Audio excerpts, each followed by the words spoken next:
Okay, there we go. Managed that already. We'll give people a few moments to come through, but I'm excited as this is our first live of 2022, so we get to kick things off well, see where we're going this year, really.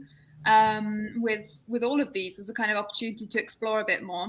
I'm hoping that trauma-informed schools is one of the first ones where we look a bit more at the evidence base and the understanding there beyond just as the flip side to a lot of the ones we've done on lived experience. Oh, we've got three people already. Please do say hi in the comments as you join us. I'll put a comment as the 7030 there as well, so we know who's there.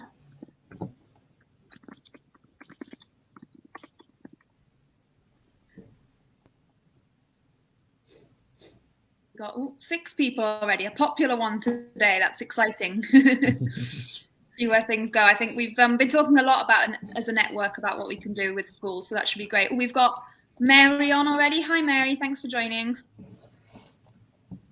We'll see as we go along. There we go, all messages at once. Got Jay here, we've got Moira, got Will. Hi everyone, thanks for joining. Got Leslie. Please do feel free to send us any questions throughout around this stuff, and I'll get to them in the Q&A section of what we're doing. So do keep sending messages. We've got Debbie here as well, doing well. So yeah, I think as we've got a few people going and it kind of gives people a chance to jump in, do you want to do a quick introduction of yourself, Aidan, for anyone who doesn't really know anything, who hasn't met the team yet? Happy to do so. So my name's Aidan Phillips and I'm the Trauma Informed Communities Project Manager for Wave Trust. So I've been here for nearly 5 years now, and a lot of this time I've been looking into the research around trauma informed practice, what it is, what it looks like in practice, and crucially the results it actually gets when services implement it. So it's been a really interesting journey for me to go on to really look at not just how interesting this approach can be, how much it can change people's lives on an anecdotal basis, but to look at all the data that is coming through and to see that this really has a very tangible effect. Now, of all the services that I've looked into during my time here, the one that has proved the most effective in terms of the amount of data that we've seen coming out has actually been trauma-informed schooling. And it's also the area where we've seen absolutely tons of activity happening across the UK. So really exciting to be talking about this today. And hopefully it's something that people can take back to their own areas and see if we can spread it even further. Absolutely, absolutely. And I think I'm quite excited. For anyone who doesn't know me, hi, I'm Isabel. I'm currently working as part of the Wave staff, and I think I've been working there about as long as you have, Aidan. But I've also been involved as a 7030 ambassador for a lot of the time that I was a student. So it'll be exciting to see what the network can do with this as it grows outwards, I think, because it's been doing some great things across the UK already, but I think this is an area in which we could really grow into. Well, we've got someone as well. Hi, Nora, thanks for joining. So yeah, I guess my first question, Aidan, is kind of what's different about trauma-informed schools compared to what we already know now as kind of what schools look like? So I guess what the first difference is you want to be in a position where all the staff have an understanding of not only what trauma is, but the way in which it can manifest in people's behaviour. And the emphasis there is on the word all. You don't want to be in a situation where half the staff are taking this approach to great effect and then the rest aren't. I know one person who gave the example of saying they initially set up a nurture unit within the school. So the child will be within this space where their emotional needs are being taken into account. They're working through what's at the root of their behaviours. They walk out and they immediately get screamed at by another staff member. They say it's not as effective that way. So you get all staff who are trained to have this understanding of trauma and its effects. And what you do is you start to build that into the everyday practices and the policies and procedures of the school. And that can manifest in lots of different ways. You can have a physical space set aside, like a nurture unit, for students to go to when they need a chance to calm down, a chance to retreat, a chance to regulate themselves. It means that staff are looking at the way in which they act can help others to contain their emotions through their language, their demeanour, the sort of way in which they phrase things. You're looking at the various activities you have available for students. You're asking, well, is this teaching them how to build resilience? Is this helping to boost their self-esteem? Is this helping to teach them stress management? And you're just looking at so many different aspects through this trauma lens. So, for instance, one of the things you notice with people who've experienced trauma is that they have an even greater desire for control over their lives than most people do. This is unsurprising, really. In order to have experienced something that was that overwhelming or threatening to have caused trauma, by default, you can't be in control of the situation. Yeah. And so these people often live with a heightened sense of anxiety about not having that control. And so the trauma-informed school will often look at where there are reasonable opportunities to give the students a sense of autonomy over what they're doing. And that could be the option to stand up and go outside for 5 minutes if they need to de-stress. I know one primary school that just had these little puff cushions outside each classroom for students to go out in. It could mean giving them greater responsibilities, whether that's as a peer mentor, as overseeing restorative justice, as I knew one school to do, or it could even involve delivering some of the trauma-informed activities, such as meditation exercises in classes. Yeah. So you take all these concepts that we know are important for people who experience trauma and you just build this into the everyday running of the school. Absolutely, absolutely. And I think there's a couple of things there that you gave little examples of what that might be like in practice, like the puffs outside, etc., or kind of nurture groups in some way. Do you? I mean, I know with some of the research, it's been done all over the place. It's been done in the US, it's been done in the UK, it's been done, wider even than that. How important do you think it is to tailor it to the strengths that already exist within a school, to the options that already exist within a school? I mean, we start with where you're at, and the schools we're working with at the moment, we're often beginning of an auditing process to say, okay, what are we already doing well at within the school? So, for instance, talk about giving the students sense of control. I recently trained a school where the students who are involved in cookery classes actually cook the lunches for students and staff every lunchtime. First school I've ever known to have ever done that. So that's a really strong degree of control in place there. And it turns out it wasn't the only aspect. So you'll begin with all the strengths you have, and you might even take that to a whole other level. Say, for instance, in this case, is the students might want to also do the catering for parents' evenings, giving them more experience in this sort of work-related environment. But I think once you've been through all the strengths that you have and building upon them, I think it is also a case of looking at where there may be gaps that you might want to address things. So just to give a tiny little example, for instance, Lincoln High School in Washington State. This is probably the most famous trauma-informed school in the world by virtue of the fact they literally made a documentary about it. Yeah. And what they would do when the principal is going into a meeting with a student about their behaviour is they hold up a traffic light system and they say, where is your stress level? Where are your stress levels at this moment? And if they're amber, they say, okay, we'll give it 5 minutes before they start. Red, we'll give it 10 to 15 minutes. It's just a tiny little change to the procedure, but taking into account these underlying emotional drivers. It's worth saying on the level of strengths, by the way, it's interesting what strengths schools tend to build on. I've seen come across more than a few head teachers who are foster parents themselves and who are coming into this already with that understanding of psychology and very often, given their children's background, trauma as well. And then they're bringing that understanding into how they run the school as well. So it's quite interesting when you look at those sorts of strengths. Definitely. Yeah, I think strengths is definitely not a checklist that you have to go and double check. It's very much genuinely understanding what creative solutions you could find with what you have there. There's one thing that you mentioned, the documentary. I think it's worth bringing that up for anyone who doesn't know.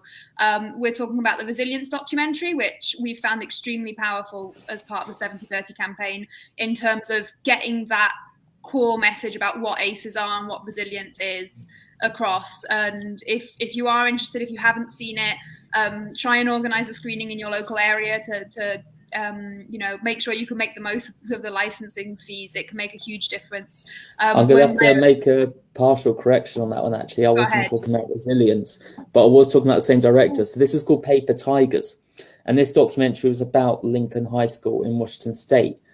So James Redford, son of the actor Robert Redford, directed this. But it was as a result of doing that and learning about trauma from practice, he then started to look into trauma a bit deeper and a lot of the activity happening around this in the US. And that's what led to the documentary you're talking about, resilience here. Absolutely. So they are connected. Both worth watching. I did watch Paper Tigers quite a few years ago now, but it was also very much worthwhile. I have noticed that I've been neglecting the comments a little bit, so I'll just double check what we've been missing there. There's been a reasonable amount of activity. Hi, Scott. Thanks for joining. Leslie. Yeah, I think this is a really interesting comment around the fact that when we're looking at what services to make trauma informed, and when we're talking about what will have the biggest impact in children's lives, schools definitely need to be on the priority list, because it is where most children will spend the majority of their time. So it can have a huge impact, really positive impact on what they do, but also negative impact if it is something that's re-traumatizing them. I wondered with that, Aidan, if you wanted to just talk about for a second how relationships at school can often be a buffer towards things happening outside of school, and how that can play into being trauma informed. Absolutely, and you hit the nail on the head there. That's one of the main reasons why schools are able to get much better results in comparison to many other services, because you just have so many opportunities for FaceTime and to build those relationships over time. And whenever I speak to schools, no matter whether it's primary, secondary, pupil referral units or otherwise, they always say relationships is at the core of what they do. And that really comes down to what you're trying to achieve here. If you're looking at the principles of trauma-informed practice, you're very much trying to leave the person in a position where they feel not just physically safe, but safe to express themselves, to be taken seriously. They want to be treated with compassion and respect, to feel they can trust others, and to feel they generally have a sense of control in the situation. Mm-hmm. And all of these things are best achieved within the context of this genuine connection with other people. Yeah. And especially if you're looking at students who may have had historical adversities, or quite frankly, present adversities in many cases, this may be the only real context within which that's ever going to realistically happen. Mm-hmm. So everything that really happens within a trauma-informed school is all geared towards either building, maintaining, or reinforcing those relationships. And this is quite interesting when we start to look at disciplinary procedures in particular, because trauma-informed schools don't throw discipline out the window. You still have to make sure there are structures and boundaries in place, especially for people who haven't, children who haven't experienced that in their life so far. But the process is always done in a restorative way, so that even if there is a consequence, there's always a step at some point for you to meet again with the teacher, the student, whoever it was who you had the argument with, or whatever it was, and to have an opportunity to restore that relationship again. So that's really the key strand throughout everything you're doing in a trauma-informed school. And it's the one thing any head teacher who runs one of these schools will say, this is the absolute centre of what we do. Yeah, I think it's really interesting what you say with the discipline there, because I've always understood it in my head as a shift in the value that we attach to it, in a sense, because it shifts from we have to deal with these behaviours because they, you know, have negative consequences around us, etc. So we have to correct the behavior, to an understanding of we need to maintain a consistency and consequences and give them the space to grow and understand and do things. It's that kind of shift from you're doing something to them to doing something with them, in a sense. And that kind of means that the boundaries are still very much in place, but it's no longer, you know, framing whatever might have happened. There's many different situations that come up in school as just a normal reaction to many situations going on, both internally and externally, and giving people the tools to deal with that. I think I'd say I remember one teacher who's is running a very successful trauma-informed pupil referral unit and did an incredible turnaround there. She sent me a behaviour policy that had been developed over the course of 3 years, and she said the approach is called flexible consistency, which sounds like an oxymoron really, but I kind of understand where she's coming from, because you want to get that balance between the consistency of having a stable, predictable structure, which is beneficial for all students, even if they're not always even if they're not always supportive of it in the moment, and wanting to adapt to any particular context and situations. And so I think that's why the approach is often consistent, but they're always offering opportunities to express yourself, try and find out what the root is, restore the relationships, and trying to make sure that how the discipline is carried out is done in such a way that you're learning something that will make behaviour less likely to happen again. So I remember speaking to a secondary school in Gloucestershire, where they said that previously, if you had two boys fighting in the playground, they'd be sent off to the head teacher's office, probably shouted at, and then given a suspension. And now what they do is they'll bring them into a room, and another teacher will facilitate this. They will meet first, ask them both to explain what happened from their perspective, and then they'll tell them they have to come to a solution as to what happens next. And if it's too light, they'll say try again. If it's too much, they'll say tone it down. The consequence is usually the same level of severity as beforehand, but rather than just being dictated to. They actually have to discuss it like mature adults, in effect, like they're going to have to do so when they're older. And it's teaching them the sort of communication skills that perhaps would have avoided the fight happening in the first place. No, that makes a lot of sense. I'm now prioritizing because I've seen a great comment from Will, and I've got a couple of different questions to ask you. So I'm just thinking in my head. I think what you were saying about the flexible consistency, I'm just going to touch on very quickly, as I don't have much to say on that. I saw an example of a teacher in primary school, and this is not necessarily a trauma-informed school, but there's always little pockets of good practice, like we were saying. And she said something she did at the very beginning of school with the younger students was ask the first student to pretend they'd hurt themselves in a certain place on their body and put a plaster on, and then asked every other student that, but put the plaster on the exact same place as the first child, as an explanation of, I'm going to have to treat you differently, but because you have different needs in a different moment, not because I'm being unfair. And I think that's what I see in terms of flexible consistency. If you're consistent in support and you're consistent in there being consequences, but you're not just ticking boxes, you know, there might have to be that little bit of flexibility in terms of what will actually help the most. I think I'm going to flag up Will's comment next, because that'll probably be most important. I think talking about understanding current issues, you know, we talk about things like re-traumatizing and things, and there are certain phrases and words and consequences, obviously, that can be quite heavy almost. So how do you think is the best way of kind of approaching schools that are doing the best with the tools they currently have, but aren't necessarily managing in the most efficient way? I think the school's really got to buy into the approach if they want to do it.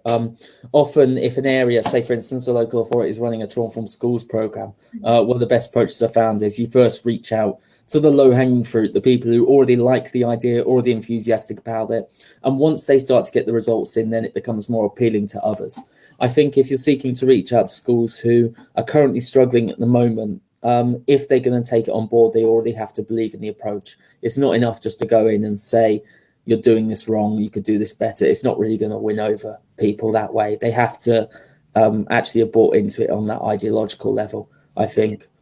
I know some areas, for instance, who have prioritized schools which have higher exclusion rates, and it's understandable because of all the outcomes I've seen, quite frankly, not just for schools, but for any services when they adopt trauma-informed practice.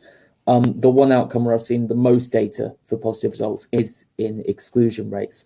So I understand why they go in that direction. But again, it's got to be something you bring people on board with. And that's not just the senior leadership either, as crucial as they are. That has to be the frontline stuff, because you can't give someone a checklist to build a genuine connection with a student, to demonstrate empathy, to take into account what may be behind a behavior. It's not a procedural thing. You have to actually have the mindset to do it, and therefore you have to believe in it. And you need at least a majority of the staff on board to really get going on that. Absolutely. I think you've touched on something really important there. I mean, you said at the very beginning as well, it has to be all of the people involved. But something came to mind to me as we talk about building relationships with the students, but relationships among staff are just as important. You know, having a complete culture change is just as important, you know, and I think this is something that's come up in some of the previous live streams around trauma-informed, is the fear that it gets used as a buzzword, whereas kind of the understanding that it's an ongoing process and a complete culture shift, and you have to have some interest to start off with and then can keep the ball rolling, is where the actual magic will happen, in a sense. You also hinted there on the data for school exclusions, and I think that's the perfect opportunity to ask you a little bit more about what are the positive outcomes about trauma-informed schools. I mean, we're talking about it being a great idea, but why is it a great idea? What does the data show us? Well, I'll begin in terms of behaviour. I mean, the one outcome I've seen more than anything else is in terms of fixed-term exclusion rates. Or if we're looking at US examples, they call it suspensions over there, as well as often similar data with regards to permanent exclusions as well. And this is something that's really quite striking, because whether it's at primary, secondary level or pupil referral units, and including areas that already had quite high exclusion rates to rather average levels, you tend to see quite sharp decreases, and they're often occurring within the first year or at least the first couple of years. What's quite interesting as well is that in the schools where we've been able to see data over a number of years, it tends to maintain itself. Sometimes, for instance, increases in poverty, cuts in funding may lead to a couple of numbers going up by a little bit, but you never really return to the previous levels. And I think that's really interesting to see, because it shows that not only is a school adopting a mentality where we're going to try and avoid exclusions as much as possible, never rule out the opportunity. You still need to maintain that final option, but try and avoid it as much as possible. But they're also preempting and de-escalating a lot of the behaviours that may have all actually led to them.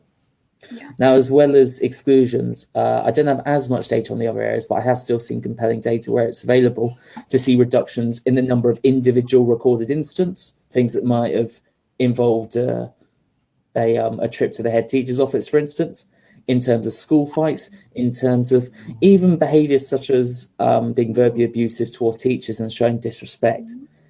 So there's lots of areas with regards to behaviour that we're seeing lots of improvements. I think as well as behaviour, commitment to education is another area. I'm using that quite broadly here because I've seen some statistics showing some improvements in attendance rates. In the US, where graduation is much more optional than it is in the UK, graduation rates tend to rise quite significantly. Mm-hmm. And there was one really interesting case study from a school in Minneapolis, which I'll never really forget. It was a school where, to give you an idea of just how disadvantaged the student population was, when they did a survey, 33% were homeless at that time.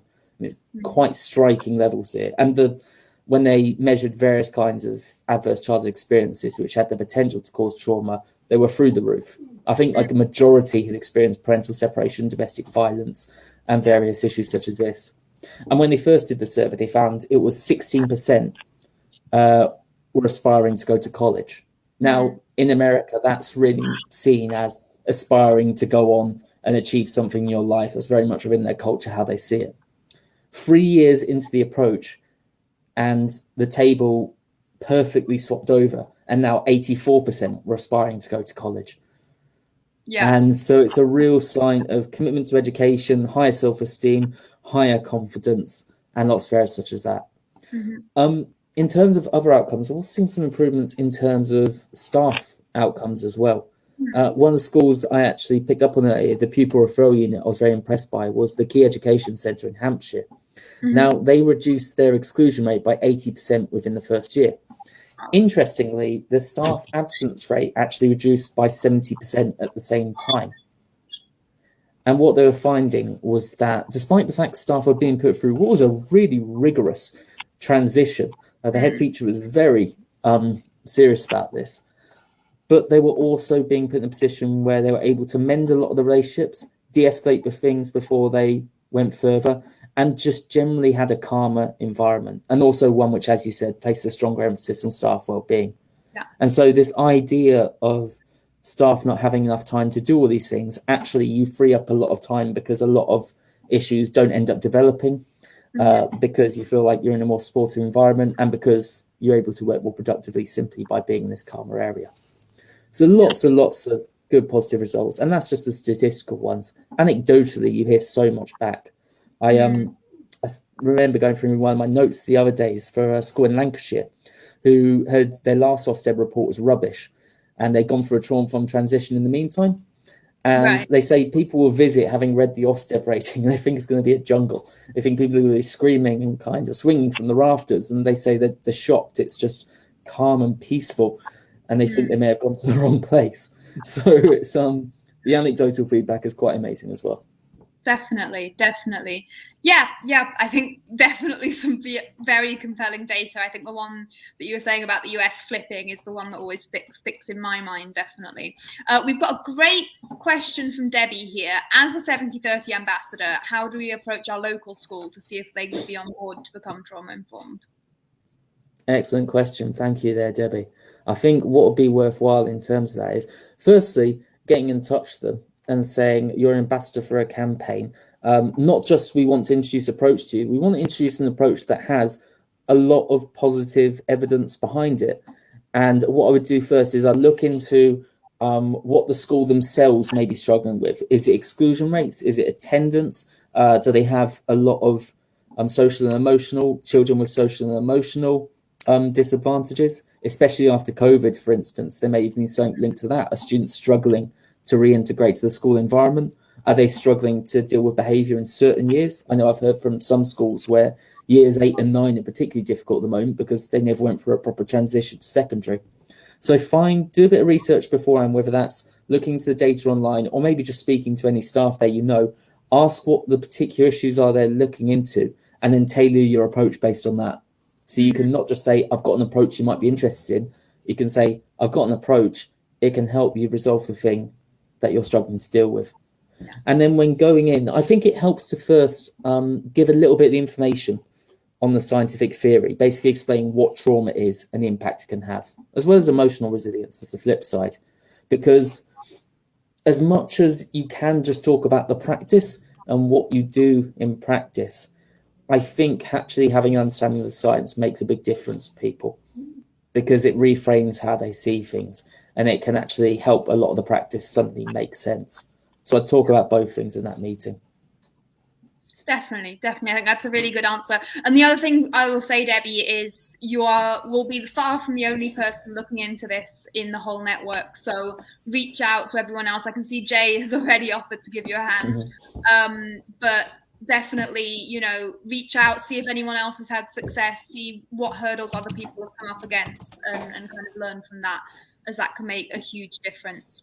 One thing, sorry, I just thought one more thing I did want to say there.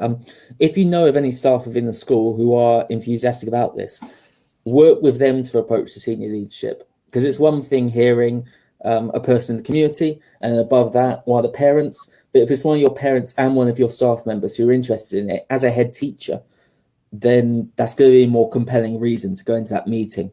And especially if you feel like you have some of your staff members on board, that might change your mindset into how seriously you start considering this. Absolutely. So I don't see any other immediate questions in the comments. Please do add any if you have any. I think I'd be interested, Aidan, in hearing a few examples of case studies of kind of the ones that you've been throwing in some of your other answers, of what are little things that you've seen have worked across. And it might not be something that can be spread everywhere, but to kind of get people's minds going of what would make a difference to my child if they were in a class, what would have made a difference when I was a kid in class, what, if they are students and teachers, then it might be in a current situation, all those little examples, because I think they're really powerful of just showing that mind shift. There's an example from a primary school in Newport that I like to share, because it's a good example of how you can take a procedure and you can build an understanding of the needs of the emotional brain into this. And so, for instance, this is how they did timeouts in this school. And previously, the child would act up in class, the teacher would send them outside, go into the corridor, have a go at them, tell them what the consequence is going to be, send them back in. And when they started speaking to the children after going through this transition, they realised the children weren't really resisting the idea that there needed to be a consequence. They knew that they'd misbehaved. They knew that something happens as a result of that. What they didn't really like was the idea of the teacher having a go at them in the corridor in front of other people walking past. They just found it humiliating, as pretty much any of us do in our workplace. And so I think what they wanted to do was they wanted to see if we can still make sure there is a consequence for bad behaviour, and that they knew about this, but that you don't actually damage those ongoing relationships you're trying to build, which is essentially the approach. So what they do now is they'll still send the child outside the classroom, but now they'll send it to another classroom. And so the child goes in and the teacher says, okay, can you go wait in the corner for a moment? And they'll come speak to them about 10 minutes later. First thing they'll ask is where your stress level's at. How are you feeling? Can you tell us what happened from your perspective? And then they'll tell them what the consequence is going to be. And it's quite interesting how they've done this, because it's almost as if you had a checklist of the things that calm down the emotional part of your brain before you actually hear the next step. So, for instance, you're not having the conversation in the area where, I don't know, you may have had an argument or you may have shouted out, wherever the area of the incident was. You're not speaking to the person you had that initial antagonism with. You've had 10 minutes to calm down by the time you're speaking. You've managed to actually get things off your chest. And usually, as the school gets to know these students, they'll send to another teacher who they already get on well with. So you're often speaking to someone you actually personally like. Yeah. And these are all things which help calm those voices and the stress levels in our brain. And so by the time you're actually hearing about the consequence, you are a lot calmer, and they found the students were just more cooperative without having to be coerced into actually following through with it. And it's just a great example of what is very often what you're trying to do in trauma-informed schools. You're trying to immediately calm the emotional brain first before we deal with the rational consequence. Mm-hmm. So that's one example that comes to mind. Trying to think of another example there. Are there any particular you topics? triggered an example for me that came out on LinkedIn, actually, from some of the US ones. And it was about leaving the classroom again. And it was that teachers had started asking a student to leave the class, one student every day.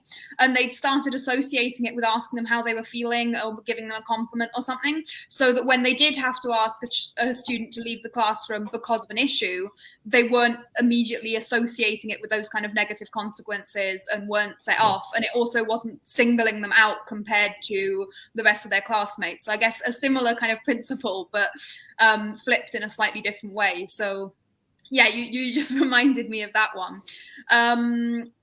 Seeing if someone else has... And yeah, I'll jump in there as well, just as another thought. You've triggered a thought in my head now, and it's about trying to find the positives as well. It doesn't mean that you completely ignore the negative behavior, or even if the negative behavior doesn't have its roots in some sort of historical adversities and the impact it has on the way in which they act. But it's about trying to actually reframe the way you're seeing the student and helping you to build that relationship.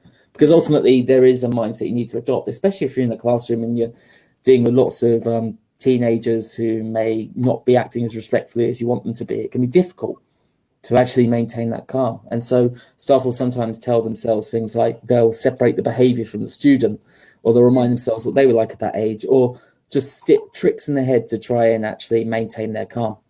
And I remember one example, and this is going all the way to the other side of the world, in the Nanakuli and Waianae district of Hawaii. And there's one teacher who really was annoyed with a student. They said they did nothing but behave badly. And the person who was managing this project said, okay, every time they do something well, I want you to put a sticker on their desk, like a tiny little circular sticker. And he says, I want you to try and aim to get 15 before lunch, 15 afterwards. So really just any tiny little thing they're doing well. Yeah. And say after a couple of weeks, the teacher stopped doing it. And she said, actually, they're not that bad a kid. When they actually had to reframe the question in their mind from looking out for all the negatives to looking out for the positives, actually they changed the way they thought about it, changed the way in which they dealt with the child. And they said in this instance, that child ended up going on to be the most improved reader in their year. Now, that's not going to happen with every single child you work with, especially not in the immediate term, but it does work for a hell of a lot of them. And if you're able to get those results for a hell of a lot of them, that can free up a lot of time to then work more intensively with the students who are going to need a bit more input to get to that level. Absolutely. And something else you've triggered in me there that I remember from our training is a key to building resilience in both children and adults. And a key, two elements really, is one is high expectations and the other is kind of believing in people.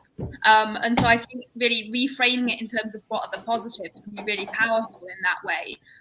Because I think, little negative things stand out more automatically in the brain, just as an automatic, we need to be able to notice threats, but actually slowly reframing it to, can I pay attention to all the little things rather than giving it as an assumption, of course they have to pay attention, of course they have to be doing this, of course they have to be handing in their homework, kind of reframing it of what are they achieving, can be, a really important step in the right direction for both the relationship and then the student's possibility later in life. Oh, absolutely. I think, and this is a common reaction people have. I can't remember what the exact statistics were, but it was something like toddlers will hear a negative response from their parents 7 times more often than a positive response. And you don't realize you do it because every 5 minutes, don't go over there, don't do that, come over here, stop doing that, stop doing that. It's understandable, but it's almost a natural reaction when dealing with children to constantly trying to curtail the behavior and control it until they're following what we see as appropriate as adults. And sometimes that needs to happen to some extent, but sometimes you do just need to have that active effort to try and look out for the positives in light of it. And sometimes this can be built into a procedure as well. So, for instance, there are some schools where, yes, they will make a child aware of the fact if they have a mark against their name, but they'll do that privately. They're not going to start advertising it with names written on the board, a traffic light system, like a lot of schools tend to do. And they'll do that privately, but then when they do something well, they'll put it up on a recognition board so everyone can see it. And this isn't really all that different to how businesses often work. It's quite a common trait in businesses to say reprimand in private, praise in public. It's just bringing that into the way in which we work with children as well. Yeah. Well, I think in a sense, the psychology of people, the understanding how to get the best out of people has been key in business, as that's how you make money. You have to understand people, but it hasn't been put at the center of education and many other issues. It's not thought of in those terms, but actually being able to, build those relationships and make people thrive is absolutely key. So I think it is interesting to get things from the business world moved back into that kind of setup. And certainly, I think, imagine, for instance, if you go into work one day and you've got a big traffic light system on the side and 50 people in the office can all see as soon as you go into the red, and you're on probation, the boss is keeping their eye on you, your job's under low security. It's pretty stressful, and also that's going to be humiliating, especially if it's taken seriously, which, if you're a 8-year-old kid, you probably do take that seriously at that age. So I don't think, as much as obviously there needs to be a greater degree of control, a greater degree of oversight, because they're still young, they're still learning. I don't think people always take into account the way in which this may land with a child. It's almost seemed like this is okay to act this way because it's a child. Well, no, it's going to have quite a similar effect. And is that the best result we want?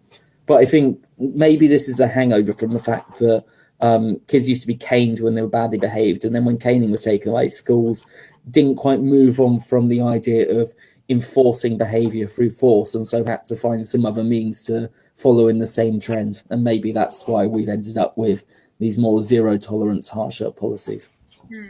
There's definitely been a slow evolution, I think, away from that punishment perspective of you need to get people to kind of follow the set of rules rather than kind of understand and just see what would be best for them as well. I'm just double checking the comments. There have been a few. Say on lived experience, I might not have gone through 6 primary schools if trauma-informed practice was in place. Absolutely. I think things like exclusions or having to change where you are and all of that kind of thing plays into it. I went through the Italian education system, which is quite different, but you get sent back a year. And a lot of people, when they do get sent back a year, change schools. And I wonder, in a trauma-informed system, what that would actually look like. I was in, I was 10 to 15. I grew up in the Spanish system, same as the Italian one. We had a guy in year 7 who was, he was like 6.5 foot tall. And the guy in the next year up who pretty much could have won in a fight with most adults, despite the fact he's still in year 8. And it was ridiculous, the age range you had within years. If you're in a trauma-informed school, I can't imagine that's going to work as effectively. And with what you say, Jay, as well, a lot of head teachers I speak to in trauma-informed schools have said, well, if I exclude them, if I think they're a problem, they're someone else's problem. If they have issues and someone else has to deal with the issues, if they're having struggles, someone else has to deal with it. We haven't actually solved the problem. We've just shifted it elsewhere. And, our books look a little bit better now, but the kids not really going to be in a better state. Yeah, absolutely. Will's touched on something here quite important. We were talking earlier, Aidan, about schools being possibly buffers against things that are happening outside of the school.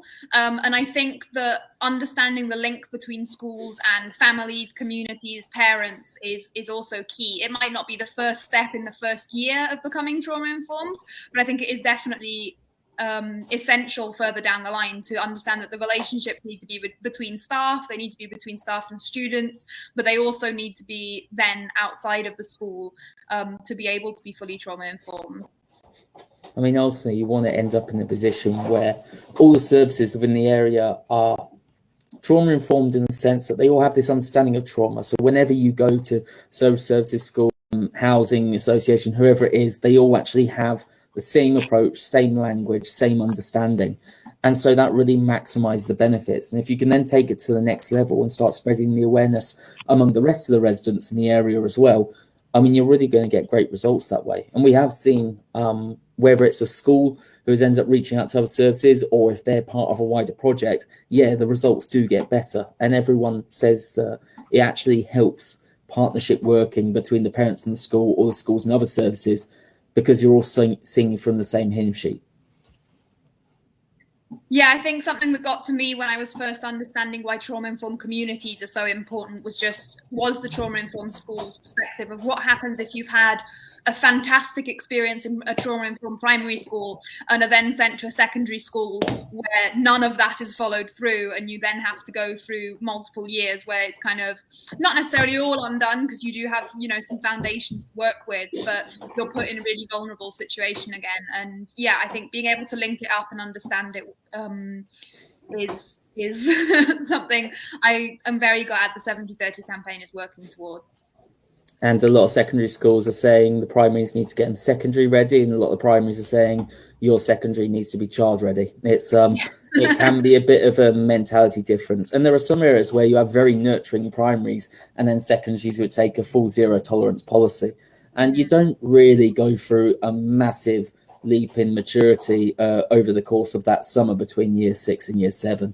So yeah, I think it's not just a case of making sure everyone's doing the same. It's getting into the mindset where this isn't just something for kids. I've seen trauma-informed prisons that work with people in their 30s, 40s, 50s, etc., who have great effect by taking the same principles and building it into what they do. You don't just have to stop nurturing people as soon as they turn 11. Everyone has the same emotional needs and can build resilience in the same way at all points in their life. We just adapt it for maturity as we go up. Absolutely. See what else the great comments we've got. Debbie's commenting on things like staffing shortages, etc. I think what we were saying about the support for staff, etc., is absolutely important. Understanding where you're putting the resources and how you can support people to the best of your ability is essential. I know that that is definitely a problem. I noticed that the last few years of my schooling was a shifting class, and obviously a different system to the UK, but we went from being 20 kids in a class to 35, and it made a difference. Oh yeah, absolutely. I think all of this happens within the context of the resources, happens in the context of wider issues. I found that about a school recently where a third of the staff left after the last 2 years of the pandemic because they just found it so intense and stressful to deal with, and they wanted to work in an easier environment. I mean, imagine a third of your workforce going. Even taking away the impact that's going to have on relationships with students, that's just an incredible logistical issue there. And a lot of schools, I mean, if you're struggling to get the staff in, if you're struggling to find the time and the money, it is difficult. But there are still things you can do with the time and resources that you have. I mean, just the way in which you phrase things, speak about things, the way in which you act around students, the same disciplinary procedures that you have. There are ways of changing it without having to build more time in. And the real hope of trauma-informed schooling is that through the initial successes you get with some students, for students you can de-escalate issues, you can preempt them more easily, you then free up time to support the rest of them. But yeah, it's always going to be a struggle. I don't think working in a school is ever going to be an easy job, is it? No, and you triggered a question here that I don't know if you're going to have an answer to exactly, Aidan, whereas I know you did for all the other ones. Have you seen any kind of research or case studies or examples of what trauma-informed schools have looked like during COVID, maybe working long distance or working from home or having to deal with the constant, uncertainty between going backwards and forwards and that kind of thing? Has there been anything that's kind of come up as an example? I know as part of the Islington trauma-informed school project called iTips, they did produce a briefing they kindly sent to me on how schools can support children as they come back in. And that was very much focused on trying not to jump straight into the academia, giving them a chance to actually do group activities, the other students, rebuild those relationships, get used to the environment, get used to being in a structured environment as well. I mean, I just come back off the New Year Christmas break. It was difficult for me to get back into the work structure environment. I'm sure for the kids 2 years in, it can't have been too easy. So it's about easing them in that sense, and often creating opportunities to rebuild the relationships with teachers as well. In terms of during COVID, I didn't speak to too many schools during this period, so I'll have to catch up with them later. But I think it will have hindered their ability in a large number of ways, actually. You lose a lot of those informal little interactions to help reinforce relationships. You're losing the face time. You're losing the ability to learn social skills of other students, especially for the younger students there. Absolutely. Well, if you consider if it's taken 2 years, the kids who are going to start school when COVID hit, had their first 2 years of school completely disrupted. You gotta can't ignore that kind of difference that's going to make. And I think I've noticed it's widened gaps between people who are school ready and people who weren't. Often it's much more significant. Yeah, I know. Parent Infant Foundation have done a lot of research, for instance, into babies and infants during this period, and the number of parents who are feeling more anxious than usual, who are struggling more often than not, was quite high. My niece was actually born during the first lockdown. I spent the first 6 weeks with them. So yeah, I saw how it can be quite difficult where you don't have a lot of the play groups, you don't have a lot of the parent groups to go to and meet people. Fortunately, my sister did have other people who rather coincidentally were close to her and having babies at the same time. So they had an opportunity to mix that way. But yeah, I imagine not everyone would have been as lucky, and not as many children would have had those early opportunities to start socializing with others, which naturally is a real key part to actually getting them ready to go to school. Yeah. Well, I know with my own brother here in Italy, all of the rest of us are bilingual, and he lost all of his Italian because we all got it from school. Oh God! Completely lost it. Had to start again, not entirely from scratch, but definitely struggling, and is now catching up on a lot of the other skills, but is way behind on that, and is definitely probably not the only international student with that kind of difficulty as well, because it's all language you get through talking to the teachers in person, through talking to your friends in class. It's not something you learn by just listening to something for a couple of hours on a screen. So yeah, I think it's been quite significant in its impact. Will's asked an interesting question. I don't know if you'll be able to answer this one fully either. What percentage of schools are currently trauma-informed? Oh God, depends on the area. There are some areas such as Cornwall, for instance, that are going all out to do this across all their schools. Islington and Camden are doing this very gradually. They're doing a real intensive project with each school, and they're going to take years and years to get to all the schools in the borough. Glasgow has already got to a state where you have nurture units and a trauma-informed approach being taken by virtually all schools. No coincidence, Glasgow's exclusion rate is 90% lower than it used to be. And so it really does depend on the individual area. It can go anywhere from 0 to 90%, really. I think it's also worth saying that when we ask what is a trauma-informed school, you'll find some schools that are, for instance, nurture schools, community schools, attachment-aware schools. Maybe they were coming at the exact same practice from a different angle. Maybe they learned about trauma and resilience through this, or maybe they hadn't, but they were just still using the same practice. And so I tend to think of it as which schools are using trauma-informed practices in that sense, which is a slight change, but it does include a lot of these ones too. But yeah, God knows, hopefully, we're going to see it becoming the majority. And I think it will become the majority in Scotland and Wales before England. And I'm not too sure about Northern Ireland, just simply because there are nationwide efforts to achieve this in both those countries, that whereas in England it's happening on a local authority basis. So it's very much a patchwork approach there. Yeah, definitely. Have I missed anything else? Nora, what's your comment here? Difficulties when you use therapeutic method with your child and the school not wanting to follow, understand. Yeah, I think if you're taking obviously a trauma-informed approach at home, for whatever reason that might be, I think there's many people who now have access to that science, luckily, and are able to shift. It must be quite hard to then send them to schools that aren't trauma-informed when you haven't got much of an alternative. I think that's the perfect moment to flag it up as a parent with the dean and bring that to people's attention. Have you got any ideas or suggestions from that, Aidan?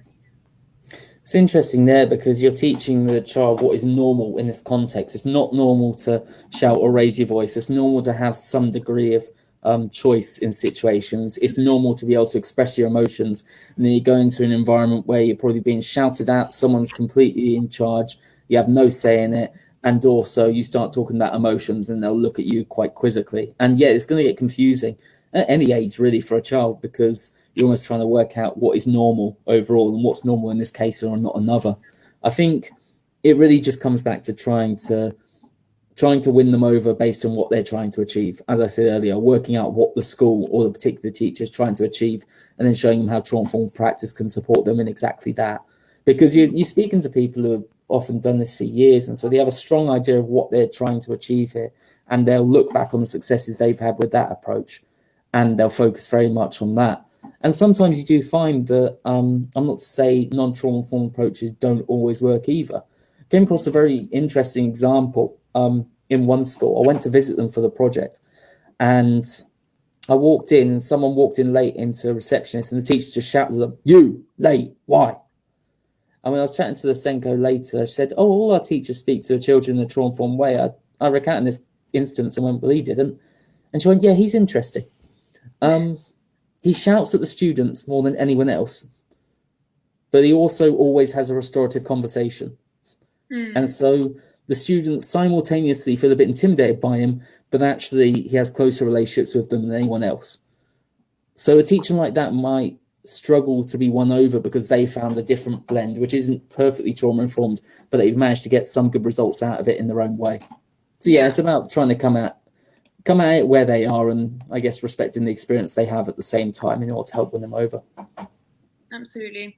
I mean, I think understanding that they have some expertise, years of expertise is important. And I think when we were talking about you have to tailor it to their strengths, I think making sure that you involve everyone at the school in the process of how do we make this trauma informed is really important, because they'll have lots of great ideas and they might not have challenged their way of thinking up until now when they didn't have that kind of framework. But once they've got a slightly different framework to work within, it's not like everything they've done previously is suddenly obsolete, but actually they can bring in lots of new ideas and think creatively and bring it together and say, well, this mostly worked, would it work even better if I shifted just this one thing, etc., etc.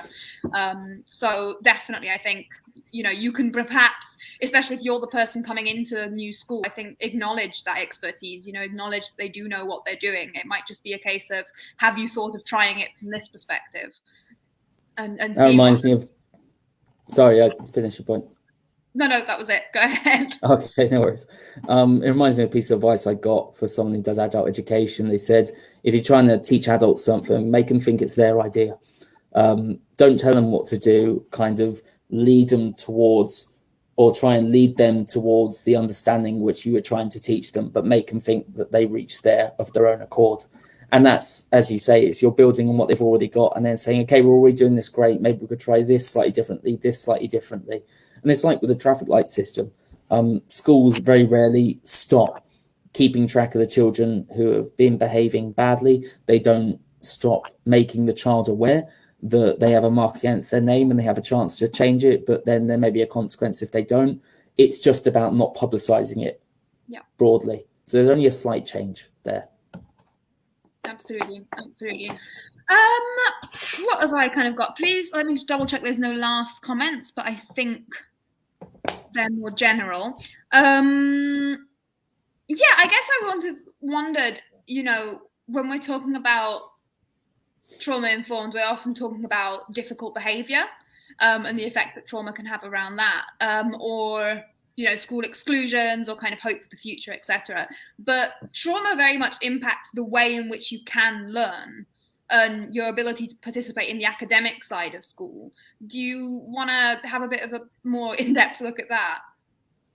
Yeah, no, I've come across examples where whether it was specific support for, I know there were studies done in terms of looked after children, or whether it was working with, say, people with referral units where many of the children have had quite adverse pasts and presence.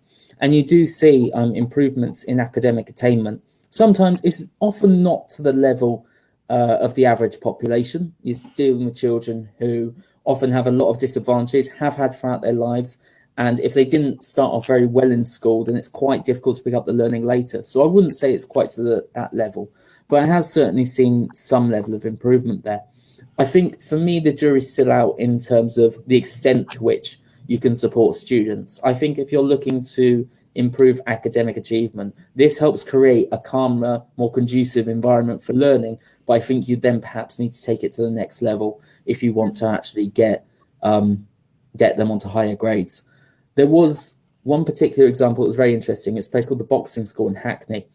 And they have a very particular approach of how they go about this, in that partly it's ordinary schooling and partly it's boxing classes. But the whole emphasis of the boxing classes is you have this constant role model, often a male role model. A lot of the kids don't really have a positive male role model in their lives. You have a chance to build a relationship there, chance to build your own self-esteem, chance to build your own skills. And so they're building them up mentally and then transferring that into academia. And yes, some of the results improve, but one of the things they really emphasize is that every single child who leaves the school either goes on into higher education or goes on into employment. So there's always some sort of next step. They're not just going on to the neat list afterwards.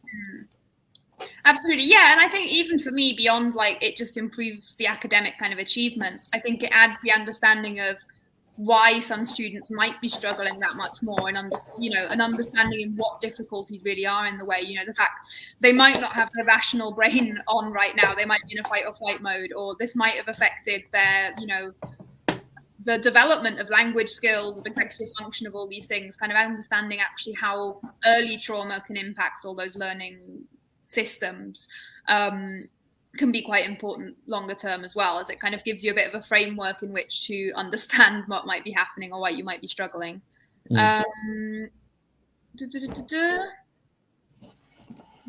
Debbie's here. We need to make sure that help and support is available from nursery onwards. I think in terms of school, absolutely. I know Wave and 7030 are strong advocates for support happening from conception to age 2 as a first step, and then continuing on as early as possible. But that might be a slightly different type of support than say, a trauma-informed school. I fully agree that it doesn't need to be something that comes in much later. You want to have that support as early as you can get it. What else we got? Look, an increase in nervous and anxiety at school, definitely. I think COVID has shown a sharp increase in that, and already there were some quite high numbers. Will here saying, obviously in Scotland, there's many kids who suffer trauma, drug and alcohol abuse, etc., etc. I think I'd pick up on that one in terms of not really working, and I'm going off data here, so I absolutely understand that there are almost certainly many cases where they're still having difficulties in school. I know that Scotland has had quite a long-running issue in terms of alcohol and drug use in the country that they're still dealing with now, and that will filter down to a lot of the children too. So I'm not saying that there isn't an absence of issues there. But one thing I would say in terms of Scotland is that having started in areas such as Glasgow and now gradually spreading throughout the rest of the country, you are seeing these significant decreases in exclusion rates, in the behaviour that leads to it, and other related problems as well. And this isn't just part of a wider trend. England's rates have gone up at the same time as Scotland's rates have gone down. So this isn't just part of a wider cultural trend. This is bucking the trend here.